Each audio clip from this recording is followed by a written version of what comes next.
कहानी की शुरुआत होती है डंजन से, जहां हम देख रहे होते हैं कि 4 लोग डंजन को क्लियर करते हुए बहुत आगे निकल चुके होते हैं। तभी उनमें से एक शख्स बोलता है कि हमें बहुत लंबा समय हो गया है।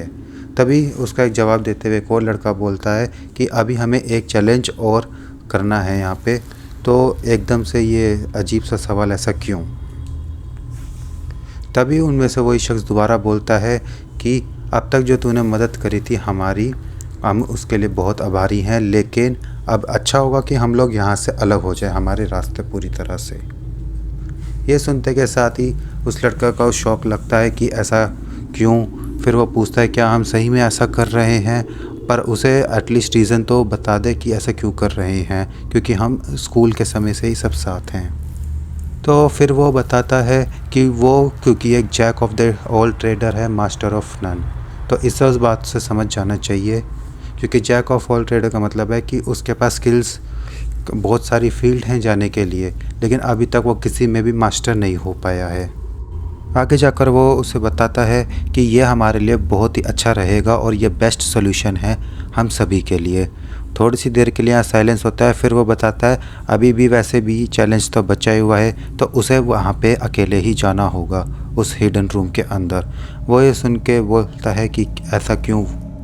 फिर उसे वो बताता है कि वो उसे एज अ गिफ्ट समझ सकता है, फेयरवेल। फिर वो थोड़ा सा दुखी हो जाता है और सोचता है कि ऐसा है। फिर अब वो कुछ नहीं कर सकता, अब उसकी डंजन लाइफ जो कि एंड हो चुकी है यहाँ पर। फिर उन्हीं में से एक लड़की बोलती है कि ये थोड़ा सा ज़्यादा नहीं हो रहा है। फिर उसके बाद बोलता है कि नहीं, ये बेस्ट सोल्यूशन होगा अगर मुझे उसे फोर्स भी करना पड़ रहा है इस तरह से। तभी वो पीछे मुड़ के देखता है दोबारा और उसे बोलता है कि उसे अच्छा लगा कि वो उसके लिए बोली यहाँ पर। लड़की को भी थोड़ा सा दुख लग रहा होता है इस बात के ऊपर। तभी जब हमारा मेन कैरेक्टर जा रहा होता है, तब वो बोलता है उसे कि तूने कहा था ना ये फेयरवेल गिफ्ट है अगर मैं इस हिडन रूम के अंदर जाऊंगा। और वो जैसे खोल रहा होता है तो वो कहता है मैं इसे खुशी खुशी अपनाता हूँ। जब वो अंदर जाता है तब उसे एक लड़की मिलती है और लड़की भी देख के बहुत हैरान हो जाती है और वो उससे यहाँ पे पूछती है कि क्या तू मेरा यहाँ अकेला सामना करेगा। डंजन की एग्जिस्टेंस 50 साल पहले इस अर्थ पे अपीयर हुई थी, जहाँ पे मैजिक और मोस्टर जैसी चीज़ों को पता चल गया था कि ये असल में होती हैं, और ये एज अ प्रोफेशन के रूप में भी बाहर निकल के आया था, जिसको हम कहते हैं डंजन एक्सप्लोरर्स। इसके अंदर इंसान के जितने भी रिस्ट्रिक्शंस होते हैं वो ऑटोमेटिकली उनको अलाउ कर देता है और इन मॉन्स्टर को किल करने में उन्हें मदद करता है। एडिशनली ये जिस तरह से स्ट्रीम पे पॉपुलर हो रहा था, यहाँ पे एक चीज़ एक और पॉपुलर हो गई थी जिसे कहते हैं हिडन रूम।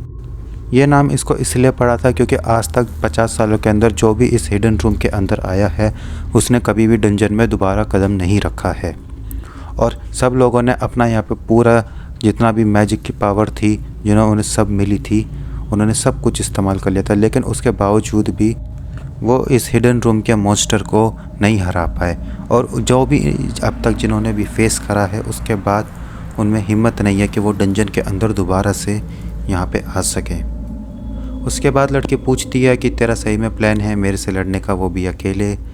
वो फिर उसको देख रही होती है और फिर अज्यूम करती है कि तेरे को कहीं ऐसा तो नहीं कि तेरे टीममेट्स ने निकाल दिया हो। फिर हमारा बताता है कि हाँ ऐसा ही कुछ हुआ है। फिर अचानक से लड़की हंसती है और कहती है कि मुझे लगा ही था। फिर वो सोचती है और कहती है इस सिचुएशन को देखकर भी तू बड़ा ही क्लैम दिखाई दे रहा है यहाँ पे। फिर वो एक लंबी सांस लेता है और उसके बाद बोलता है कि उसे पता था एक न एक दिन उसके साथ ऐसा कुछ ना कुछ होगा ही ज़रूर, और उसे लगता भी है कि ये चीज़ जो हुई है उसके साथ बहुत ही अच्छी हुई है।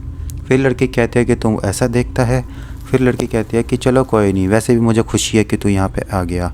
लड़का थोड़ा सा कंफ्यूज होता है और फिर लड़की बोलती है कि तुम जानना चाहते हो क्यों।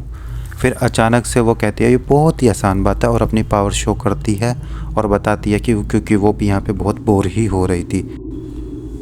तभी वो भी एक्शन में आ जाता है और अपनी तलवार को अच्छे से पकड़ लेता है और उसके अटैक को ब्लॉक करता है। लेकिन जैसे ही वो ब्लॉक करता है वो देखता है कि लड़की उसके पीछे आ चुकी है और वो उसको बता रही होती है कि तुम काफ़ी रफ़ तरीके से खेल रहे हो अपने स्वॉर्ड के साथ। और जैसे ही वो अटैक उसका ब्लॉक करता है तो लड़की भी उसके कॉम्प्लीमेंट देती है कि तूने मेरा ये अटैक ब्लॉक कर दिया।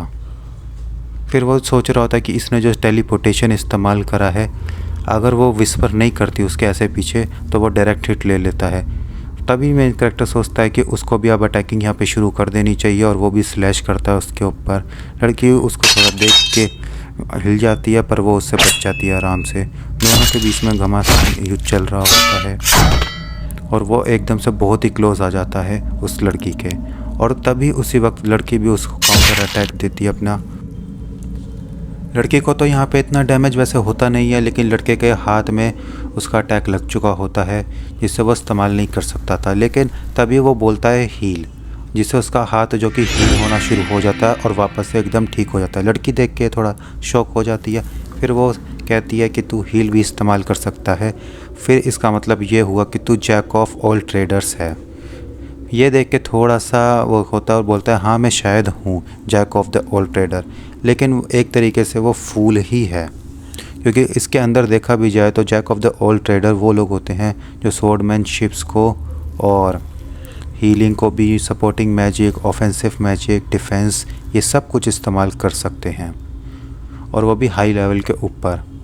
लेकिन इसी के अंदर कुछ ऐसे भी लोग होते हैं जो इसको नहीं ले पाते हैं, तो इसलिए वो किसी एक एरिया के अंदर मास्टर होते हैं।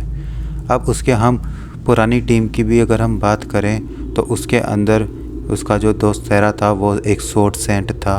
उसकी जो दोस्त थी यूरिया वो एक सेंटलेस थी जो कि मैजिक अटैक्स कर सकती थी। सपोर्टिव के लिए कास्टर उसकी मिकारी थी। और अगर हीलिंग की बात करा जाए तो उसमें कोई भी नहीं था। डंजन के बैरियर के इफ़ेक्ट के कारण यहाँ पे बस 4 लोगों की ही लिमिट लगा रखी थी, क्योंकि सिर्फ 4 लोग ही एक टाइम पे जा सकते थे। तो इसलिए उनको बहुत ही सोच समझ के अपनी टीमों को बनाना पड़ता था, क्योंकि हर एक मेंबर की स्ट्रेंथ यहाँ पे बहुत ज़्यादा मायने रखती थी। पर इस वैम्पायर से फाइटिंग करते समय यहाँ पे उसको एक एक चीज़ रियलाइज़ होती है कि वो ऐसी सिचुएशन में हीलर का उसने रोल यहाँ पे ले चुका था और उसे एकदम ऐसी फ्रीडम महसूस हो रही थी कि उसे यहाँ पे किसी की भी जान को बचाना नहीं पड़ेगा और वो पूरी तरह से यहाँ पे फाइट कर सकता है। तभी लड़की उसको कहती है कि उसके माइंड में एक चीज़ आ रही है बहुत देर से, और वो पूछती है कि ये उड़ने वाला जो चीज़ है ये है क्या। वो बताता है ये चीज़ ये एक तरीके का स्ट्रीमिंग ड्रोन है। वो उस चीज़ को देख रही होती है और वो पूछती है कि ये स्ट्रीमिंग कर सकते हो, लाइक एक तरीके से ये धोखेबाजी। तो वो उसको समझाती है कि ये एक मतलब क्या चीज़ होता है। फिर वो उसको बताता है कि ये स्ट्रीमिंग इस तरह से काम करता है कि जितना भी हम बैटल यहाँ पे कर रहे होते हैं यहाँ पे बाहर के लोग भी देखते हैं और वो किस तरह से उस पर कमेंट भी करते हैं और बताते हैं हर चीज़ के बारे में, वो भी रियल टाइम के अंदर। इस चीज़ को देखते के साथ ही वैम्पायर को भी बहुत ज़्यादा इन चीज़ों में इंटरेस्ट आने लगता है और वो ध्यान से सुनने लगती है। और वो उससे पूछती है कि मतलब सब लोग यहाँ देख सकते हैं कि जो मैंने और तुमने फ़ाइट यहाँ पे करी है।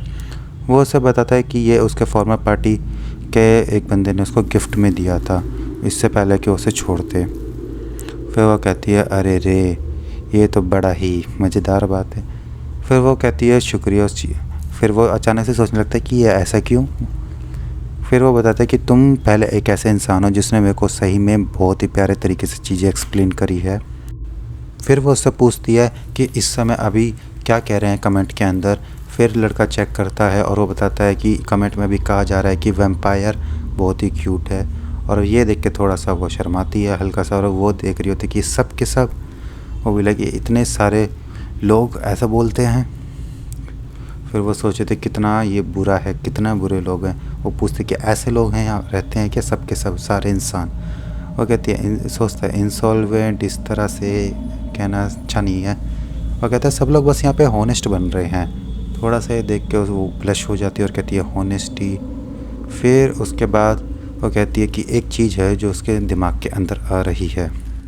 यहाँ पे हमारा मेन कैरेक्टर भी थोड़ा सा कंफ्यूज हो जाता है। फिर उसके बाद वो सडनली बोलती है कि उसको स्ट्रीमिंग करना सीखना है। ये देख कर हमारा मेन कैरेक्टर भी शॉक हो जाता है। वो पूछता है इसका क्या मतलब है। वो बताती है उसका वही मतलब है जो उसने कहा है, वो इंटरेस्टिंग है स्ट्रीमर बनने में। वो चाहती है कि वो उसको सिखाए बहुत सारी चीज़ें इस स्ट्रीमिंग सिस्टम के बारे में। वो कहता है बस समझ गया, लेकिन फिर भी क्या ये पॉसिबल हो सकता है क्योंकि तुम यहाँ के बॉस हो, क्या तुम यहाँ से लीव कर भी सकती हो। वो बताती है कि हाँ बिल्कुल। वो बताती है कि यूजुअली जब उसको नोटिफिकेशंस आते हैं कि कोई आया है बॉस डंजन के अंदर, तो तभी एकदम से रेडी होती है और तभी एकदम जल्दी जल्दी आ जाती है, जैसे आज भी वो आई थी। फिर वो उसको बताती है कि अगर वो समझ गया है कि वो इस रूम को लीव कर सकती है तो अब उन्हें जल्द से जल्द स्ट्रीम शुरू कर देनी चाहिए एक साथ। जब वो उसके करीब पहुंचती है तो एकदम से उसे उसके खून की स्मेल आने लगती है जो उसे आकर्षित कर रही होती है, पर वो किसी तरह खुद को संभालती है उसी वक्त ही और उसे बोलती है वो उसके लिए परफेक्ट पार्टनर है और अब उन्हें शुरू कर देना चाहिए। अब वो यहाँ ये सोच रहा होता है कि पहले तो कह रही थी कि मेरे को सिखाओ और अब कह रही है कि चलो साथ में स्ट्रीम करते हैं। इसके बाद दोनों आगे चल रहे होते हैं और वो सोच रहा होता है कि उसके पास हमेशा से एक ही प्रॉब्लम रही करती थी जो कि अब उसने लॉस कर दी है। अब वो सोच रहा होता है कि जब वो सब लोग स्टूडेंट थे सबका एक ही काम था कि स्ट्रीम्स शुरू करेंगे डंजन को एज अ फन के लिए, और वो भी उनकी तरह ही ऐसा सोचा करता था। स्ट्रीम के समय वो कभी भी कोई भी मज़ेदार चीज़ भी नहीं कह पाता था जिससे लोगों को मज़ा आए। इस चक्कर में वो कभी भी आगे बढ़ा ही नहीं पाया अपने पैर, और उसी समय जो सहरा की पार्टी थी उसने उसको एक्सेप्ट भी करा था वहाँ पे। हालांकि उसे कोई फ़र्क नहीं पड़ता था अगर उसकी ज़िंदगी यहाँ ख़त्म भी हो जाएगी, क्योंकि वो सारी जितनी भी उसकी होप थी वो सारा उनको लॉस्ट कर चुका था। लेकिन अब वो इस लड़की से मिला है और अब उससे अगर कोई पूछा भी जाए कि उसका माइंड इस समय सही चल भी रहा है, तो अगर उसने ये बोला कि हाँ उसका माइंड सही चल रहा है तो ये एक बहुत बड़ा झूठ होगा।